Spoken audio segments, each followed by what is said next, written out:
കോഴിക്കോട് നിന്ന് രാത്രി 2 മണിക്ക് തട്ടിക്കൊണ്ടുപോയ ബേപ്പൂർ സ്വദേശി ബിജുവിനെ കണ്ടെത്തി. മലപ്പുറം ജില്ലയിലെ കരുവാരക്കുണ്ടിലെ ആളൊഴിഞ്ഞ കെട്ടിടത്തിലാണ് ബിജുവിനെ കണ്ടെത്തിയത്. വിവരങ്ങളുമായി ചേതൻ കോഴിക്കോടും ചേരുകയാണ്. ചേതൻ, ഇതെന്താണ് സംഭവം? ഈ ബിജുവിനെ തട്ടിക്കൊണ്ടുപോയത് ആരാണ്? എന്തിന്റെ പുറത്താണ് ഈ തട്ടിക്കൊണ്ടുപോകൽ നടന്നത്? പോലീസ് പറയുന്നത് എന്താണ്? മനു, ഇന്ന് പുലർച്ചെ 2 മണിക്കാണ് ഈ സംഭവം നടക്കുന്നത്. കോഴിക്കോട് MM അലി റോഡിൽ വെച്ചാണ് ഈ ബേപ്പൂർ സ്വദേശിയായ ബിജുവിനെ കാറിൽ എത്തിയ 5 അംഗ സംഘം തട്ടിക്കൊണ്ടുപോകുന്നത്. ഇയാളെ പോലീസ് അല്പസമയം മുമ്പ് കണ്ടെത്തി. മലപ്പുറം ജില്ലയിലെ കരുവാരക്കുണ്ടിലെ ആളൊഴിഞ്ഞ കെട്ടിടത്തിൽ വെച്ചാണ് ഇയാളെ കണ്ടെത്തിയത്. 5 പേരെയും, ഈ കേസുമായി ബന്ധപ്പെട്ട 5 പ്രതികളെയും പോലീസ് ഇപ്പോൾ പിടികൂടിയിട്ടുണ്ട്.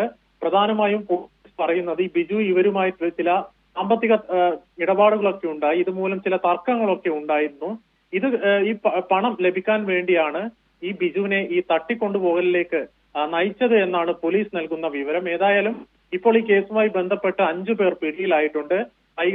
പോലീസ് അവരെ കരുവാക്കുണ്ടിൽ നിന്ന് ഇങ്ങോട്ടേക്ക്, കോഴിക്കോട് കസബ പോലീസാണ് കേസ് രജിസ്റ്റർ ചെയ്തത്, കോഴിക്കോടേക്ക് എത്തിക്കുകയാണ് നിലവിൽ. വൈകാതെ തന്നെ ഇവർ അറസ്റ്റ് രേഖപ്പെടുത്തിയ ശേഷം കോടതിയിൽ ഹാജരാക്കുന്നതായിരിക്കും. മനു, ശരി. ചേതൻ വിവരങ്ങൾ കോഴിക്കോട് നൽകിയത്.